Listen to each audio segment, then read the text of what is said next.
Friends, good evening. This is Anurag from ARG Signals. So today is 6 November and आज Monday है. Market close हो चुकी है. After market closing I am making a video. Last video जो मैंने अपना upload किया था it was 10 days ago and जो डेट था वो 27 अक्टूबर यानी 26 अक्टूबर का मार्केट क्लोज हुआ था एंड 27 अक्टूबर लेट नाइट मैंने ये वीडियो अपलोड किया था. तो मार्केट जो है वो बहुत बुरी तरह से रिवर्स हो चुका है. 26 अक्टूबर की मार्केट हम देखते हैं. एक बार वॉल्यूम को यहाँ से हटा देते हैं.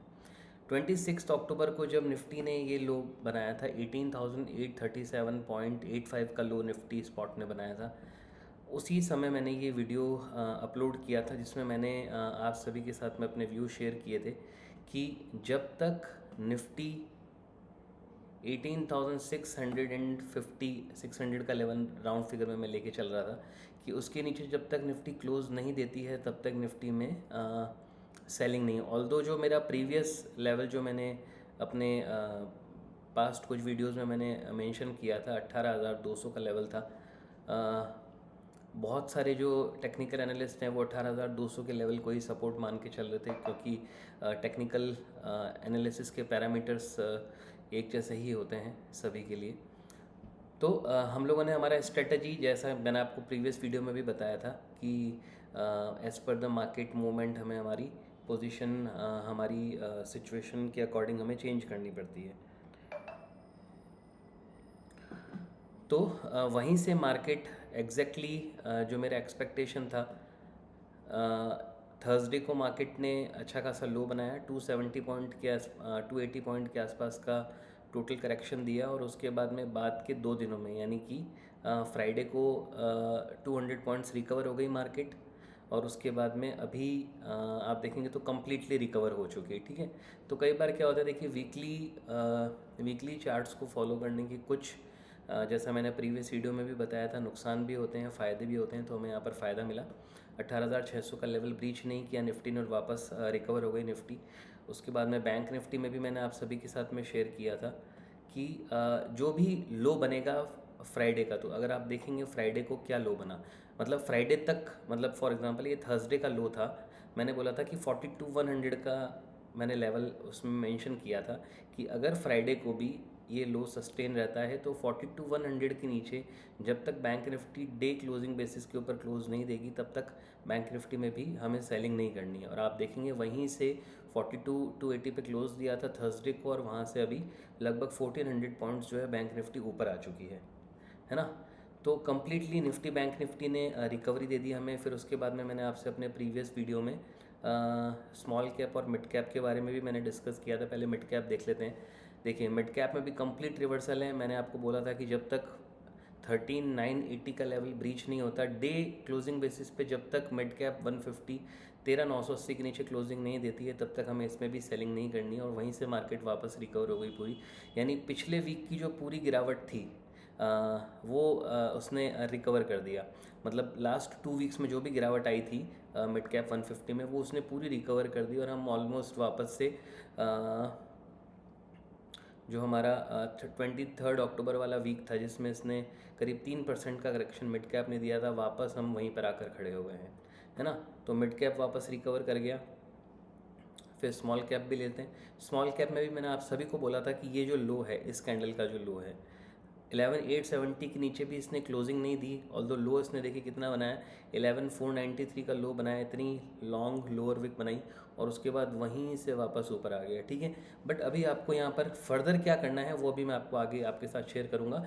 बट हमारा जो पिछले वीक का जो व्यू था उसमें हमें मतलब पैनिक लो लगाया था मार्केट ने. बट कुछ लेवल्स हमने ट्रैक करके रखे थे जिसके कारण हमें मतलब अगर आपने उन लेवल्स को फॉलो किया है तो आई होप कि आप सभी लोगों ने अपनी पोजीशन से एग्ज़िट नहीं किया होगा तो वापस आपकी पोजीशन अपने लेवल पे आ गई होंगी.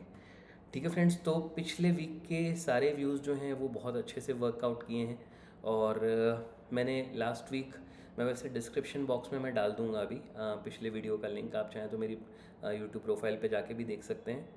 ठीक है, तो उसमें मैंने PSU बैंक्स के बारे में आप सभी को बताया था. उसमें से 3 स्टॉक्स जो है वो 10% बढ़ चुके हैं. Punjab national bank, bank of India और एक और कोई बैंक है, वो 10% के अराउंड बढ़ चुका है।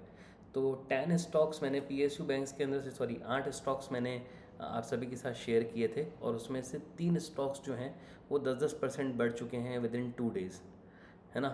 तो this was the power of technical analysis. आपको थोड़ा सा, अगर आप अपनी पोजीशंस को कंट्रोल रखेंगे और ढंग से अपनी पोजीशन मैनेज करेंगे तो आपको लॉन्गर टर्म में अच्छा प्रॉफिट होने के चांसेस हैं। मैंने लास्ट वीक में DLF भी शेयर किया था। DLF ने बहुत कमाल का मूव दिया है 600, मतलब जब मैंने लास्ट वीक आप सभी के साथ में जो चार्ट शेयर किए थे उसमें मैंने DLF भी जो था, अगर आप देखेंगे ये पैनिक लो, DLF का जो पैनिक लो था, ये देखिए 26 अक्टूबर को 513 रुपये का लो बनाया है इसने, और वहाँ से एग्जैक्ट 600 का इसने हाई बनाया। अगर अपन उसको परसेंटेज टर्म में अगर अपन देखें तो इस बॉटम से लेके यहाँ तक 17% का मूव सिर्फ और सिर्फ, अगर आप देखेंगे एक वीक के सेशन में ये दे चुका है ना। तो DLF एक वीक में अगर 17% के आसपास का गेन आपको दे चुका है, तो इससे ज़्यादा और क्या आप एक्सपेक्ट करेंगे मार्केट में, है ना। मैंने और भी कुछ शेयर्स जो स्टॉक्स थे वो शेयर किए थे आप सभी के साथ में, तो आप प्रीवियस वीडियो जो है वो जाके आप ज़रूर चेकआउट कीजिएगा। वैसे ये वीडियो मैंने स्पेसिफिकली केवल इस अपडेट के लिए ही बनाया है कि अभी हमें फर्दर हमें क्या करना है। चलिए ठीक है, अभी एक बार हम निफ्टी की बात करते हैं, और कुछ एक दो स्टॉक्स और भी शेयर करूंगा जो मुझे लगते हैं कि अभी मतलब जिसमें अच्छी प्रोबेबिलिटी बनी हुई। अभी थोड़ा सा हमें यहाँ पर कॉशियस होना चाहिए हमें। उसके पीछे कुछ रीज़न्स हैं। अगर आप कैंडल स्टिक पैटर्न्स के बारे में अगर आप जानकारी रखते हैं तो देखिए, मैंने अभी पिछले वीक में भी ये शेयर किया था। यहाँ पर अगर आप देखेंगे तो ये अभी डे टाइम फ्रेम कर लेता हूँ एक बार इसको मैं, निफ्टी स्पॉट के चार्ट को। यहाँ पर 19234 मैंने जब ये इस जगह पे कहीं कहीं चल रही थी, हाँ एग्जैक्टली इसी जगह पे 19250 260 के आसपास स्पॉट प्राइस था निफ्टी स्पॉट का। तो उस समय मैंने बोला था कि जब तक निफ्टी 19234 के ऊपर क्लोजिंग नहीं देती है तब तक हमें लॉन्ग्स को अवॉइड करना चाहिए। यानी कि ये जो बॉटम इसने यहाँ बनाया था 18837 से, और यहाँ तक का जो मूव था, तो मेरे हिसाब से वो एक सफिशिएंट मूव था। वापस से 400 पॉइंट्स का मूव नीचे से निफ्टी ने दे दिया था, तो मेरे को था कि एक बार यहाँ पर शायद मार्केट यहाँ से वापस करेक्ट हो सकता है। बट अभी आज का मूव वापस हमें एक गैप अप मिल गया और उसके बाद वापस मार्केट और ऊपर चलेगी। बट हमें इसको थोड़ा और शॉर्टर टाइम फ्रेम्स के ऊपर हमें चेकआउट करना पड़ेगा कि मार्केट बढ़ तो गई है बट कैंडल्स किस तरह की फॉर्म्स हो रही है, ठीक है।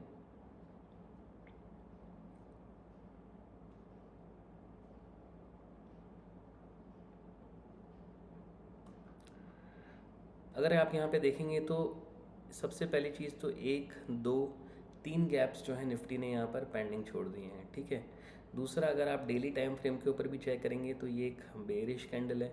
फिर उसके बाद में अगेन ही एक डॉजी काइंड ऑफ पैटर्न है। अगेन यहाँ पर एक जो कन्फ्यूजन होता है मार्केट में बायर्स एंड सेलर्स के बीच में कि मार्केट कहाँ जाएगी, ठीक है। अगेन यहाँ से वापस मार्केट गैप अप ओपन हुई। अगेन यहाँ पर एक रेड कैंडल, ठीक है। बुल्स ने गैप अप ओपन किया, वापस बियर्स ने वापस मार्केट को ड्रैग करने की कोशिश की, वहीं कहीं बंद हो गई। अगेन यहाँ पर आज मार्केट ने ऊपर की तरफ का क्लोज दिया है, ठीक है, और ये कैंडल भी अच्छी खासी ग्रीन है।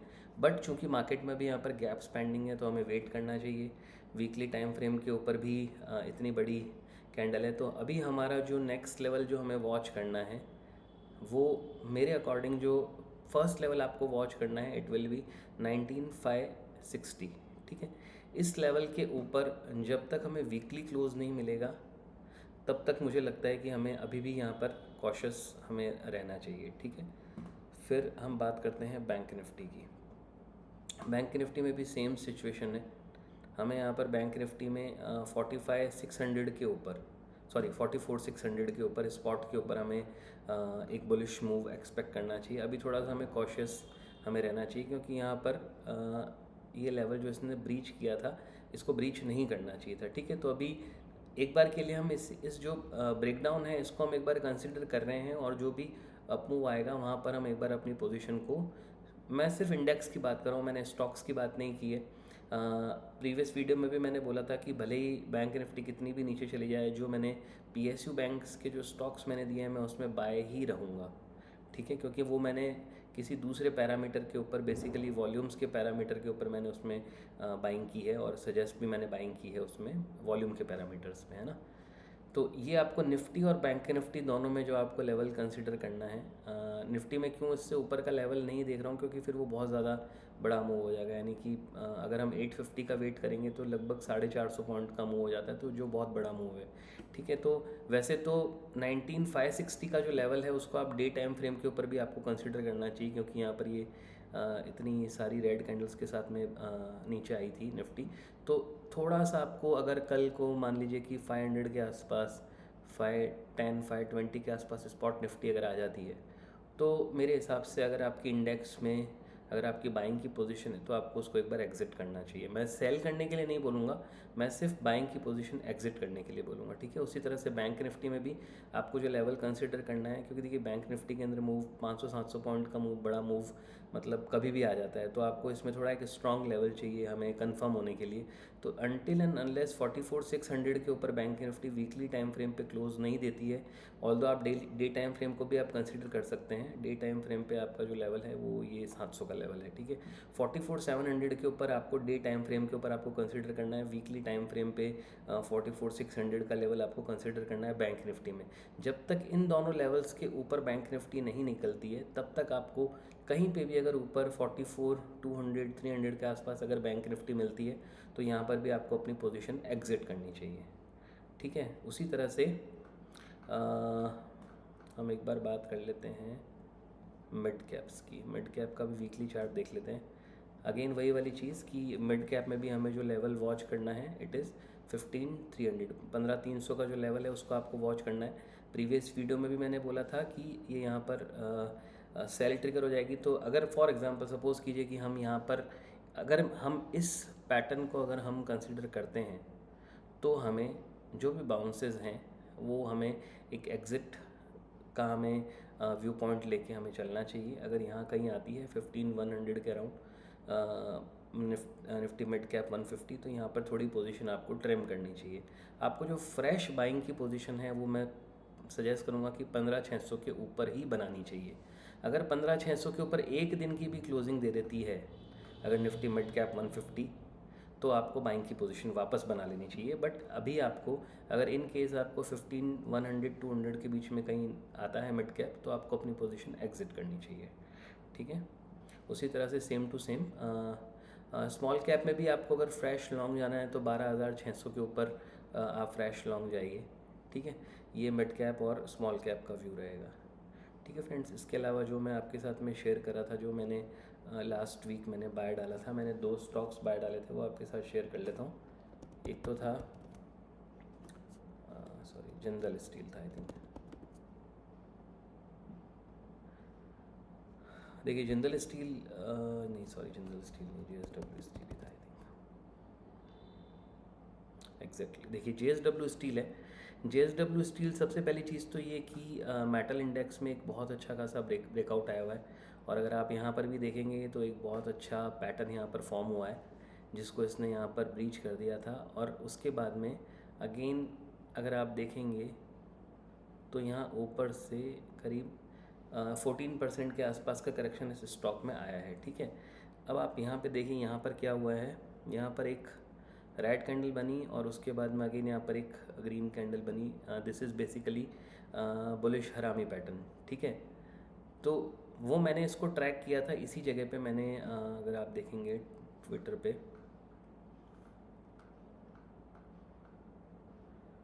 तो मैंने यहाँ पर शेयर भी किया है। ये देखिए JSW स्टील जो है वो मैंने 741.65 पे बाय डाला था, और मैंने कहा था कि अगर कोई फ्यूचर में बाय करना चाहता है तो फ्यूचर में भी बाय कर सकता है। टाटा स्टील भी 118 रुपये 15 पैसे पे बाय डाला है। तो JSW स्टील ने आज 756.45 का हाई बनाया। 675 शेयर का लॉट आई थिंक इसका, और अभी करीब बाइंग रेट से 15 रुपीज़ के अराउंड ऊपर यहाँ पे आ चुका है, ठीक है। तो ये अभी देखिए, आप अगर वॉल्यूम कैंडल्स भी आप देखेंगे तो वॉल्यूम भी बहुत हैवी वॉल्यूम्स आए हैं यहाँ पर, ठीक है। तो हो सकता है कि ये स्टॉक जो है पूरा का पूरा आपको रिकवरी दे दे, यहाँ तक 800 रुपीज़ तक ये स्टॉक ईजीली मूव कर सकता है, ठीक है। तो एक तो JSW स्टील था जो मैंने ट्विटर पे भी टाइमली अपडेट किया था। उसके बाद में जब देखिए आप यहाँ पे टाइम 3 नवंबर को सुबह 11 बजे, 3 नवंबर, 3 नवंबर को सुबह 11 बजे। ये देखिए यहाँ पर, ये 743 का ही प्राइस था जब मैंने अपडेट किया था ट्विटर पे। उसके बाद में 742 का लो लगाया और अगेन उसके बाद में इसने हाई लगाया 756.45 का। तो टाइमली अपडेट तो आप सभी मेरे को प्लीज़ ट्विटर पे भी फॉलो कर लीजिए, क्योंकि मैं ट्विटर पे ज़्यादा एक्टिव रहता हूँ। यूट्यूब के वीडियोज़ मतलब इतने फ्रीक्वेंटली बना के पोस्ट कर पाना इजी नहीं रहता है। ट्विटर एक अच्छा मीडियम है, यहाँ पे आप अपना व्यू जो है बहुत एक ग्लिम्स में ही आप चेकआउट कर सकते हैं पूरा। ठीक है, विजिबल बियर के नेम से मेरी प्रोफाइल है। JSW स्टील हो गया कि 800 तक जा सकता है। फिर उसके बाद टाटा स्टील भी देख लेते हैं। टाटा स्टील में भी देखिए, टाटा स्टील में एक अच्छा बुलिश पियर्सिंग रिवर्सल पैटर्न जिसको हम बोलते हैं वो फॉर्म हुआ है। उसकी जो कंडीशन है वो भी हमारी यहाँ पर फुलफ़िल हो रही है। देखिए कैसे फुलफ़िल हो रही है। ये रेड कैंडल है, इसमें देखिए वॉल्यूम कितना कम है। फिर यहाँ पर एक कैंडल है इतनी मतलब इसने आप अगर देखेंगे तो ये बेसिकली बुलिश शेवन हेड भी कहलाता है। देखिए नीचे वाली जो, एक मिनट इसको हटा देता हूँ। नीचे वाली जो ये जो कैंडल है इसके कोई लोअर विक नहीं है इसकी, ठीक है, और सिर्फ यहाँ पर एक अपर विक है हल्की सी। तो इसको basically bullish shaven head pattern भी कहा जाता है, साथ साथ पियर्सिंग भी है। यानी कि ये जो क्लोजिंग थी उसकी 116 रुपये 60 पैसे की, और 116 का लो था। तो ये ओपन नेक्स्ट डे अपने प्रीवियस डे के लो के नीचे ओपन हुआ यहाँ पर, और उसके बाद कहाँ पे आके क्लोज़ हुआ, प्रीवियस कैंडल की 50% के ऊपर जाके क्लोजिंग दी है। तो ये परफेक्ट कंडीशन है जिसको हम बुलिश पियर्सिंग पैटर्न बोलते हैं। वॉल्यूम भी कितना अच्छा खासा वॉल्यूम है इसमें, ठीक है। और उसके बाद में आज 119 रुपये 65 का हाई भी लगाया, और मेरे को उम्मीद है कि ये स्टॉक लगभग 127-28 रुपये 130 रुपये तक वापस जा सकता है। ठीक है फ्रेंड्स, तो ये दो स्टॉक्स जो हैं वो अभी मैंने पोस्ट किए थे। तो आई होप कि जो मेरा प्रीवियस वीक में जो मैंने व्यू पोस्ट किया था वो अगर आपने अच्छे से वॉच किया है तो आपको कुछ फ़ायदा हुआ होगा। अगर आपको मेरे वीडियोस अच्छे लग रहे हैं तो प्लीज़ मेरे वीडियोस को लाइक ज़रूर कर दीजिए, और अगर आपको लगता है कि ये वीडियो किसी के लिए भी हेल्पफुल हो सकते हैं जिसको आप जानते हैं, तो उसके साथ में भी आप ज़रूर शेयर कीजिए। एक चीज़ और क्लियर करूँगा यहाँ पर कि मैं सेबी रजिस्टर्ड टेक्निकल एनालिस्ट नहीं हूँ। यहाँ पे जो भी व्यूज़ मैं शेयर कर रहा हूँ वो पर्सनली मैं अपनी ट्रेडिंग में भी अप्लाई करता हूँ। तो वो मैं as an understanding point of view से या फॉर स्टडी पर्पज़ से मैं यहाँ पे शेयर करता हूँ। अगर आप मेरे किसी भी रिकमेंडेशन पे या मेरे व्यूज़ पे अगर आप ट्रेडिंग करते हैं तो आपको अगर कोई भी प्रॉफिट होता है तो वो भी आपका है, और लॉस होता है तो वो भी आपका है। तो इस चीज़ को प्लीज़ ज़रूर माइंड में रखिएगा। गेल भी मैंने शेयर किया था मेरे प्रीवियस वीडियो में, तो अगर आप देखेंगे 26 अक्टूबर को इसने लो लगाया था 118 रुपये का, और उसके बाद में इसने 125 रुपये का हाई बनाया। तो कितना परसेंट कम हुआ आप खुद एनालाइज कर लीजिए। DLF, गेल और भी कुछ स्टॉक से तो आप चेकआउट कीजिएगा मेरा प्रीवियस वीडियो।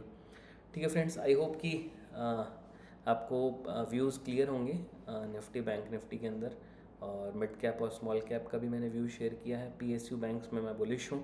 एक बार फिर से रिपीट करूँगा, सारे PSU बैंक्स, स्पेशली जो मैंने 8 PSU बैंक्स आप सबके साथ में शेयर किए थे उसमें मैं हाईली बुलिश हूँ, और मुझे लगता है कि PSU बैंक्स में अभी गोल्डन अपॉर्चुनिटी है। सबसे ज़्यादा पैसा अगर अभी किसी में बनाया जा सकता है तो वो मुझे लगता है PSU बैंक्स ही हैं, क्योंकि PSU बैंक्स के साथ जितना वर्स्ट हो सकता था वो हो चुका है। ऑलमोस्ट अपने 20 साल के लेवल्स पे ही ट्रेड कर रहे हैं। 20 साल पुराने लेवल पे अगर कोई स्टॉक ट्रेड कर रहा है तो इससे ज़्यादा बुरा उस स्टॉक के लिए और कुछ नहीं हो सकता। ठीक है, तो मुझे लगता है कि जो भी रैली है, मार्केट कहीं पे भी जाए, मुझे लगता है कि PSU बैंक्स, इंडेक्स कहीं पे भी जाए, इंडेक्स से कोई लेना देना नहीं है। मतलब मैं तो, मेरा पर्सनली तो मेरा ये मानना ही है कि मैं कोई रिलेशन नहीं मानूंगा इंडेक्स और बैंकिंग स्टॉक्स के बीच में। ठीक है फ्रेंड्स, सीधी रैली मेरे को लगभग 2 गुना 2.5 गुना तक की रैली जो है वो मेरे को PSU बैंक्स में लगती है। ठीक है फ्रेंड्स, चलिए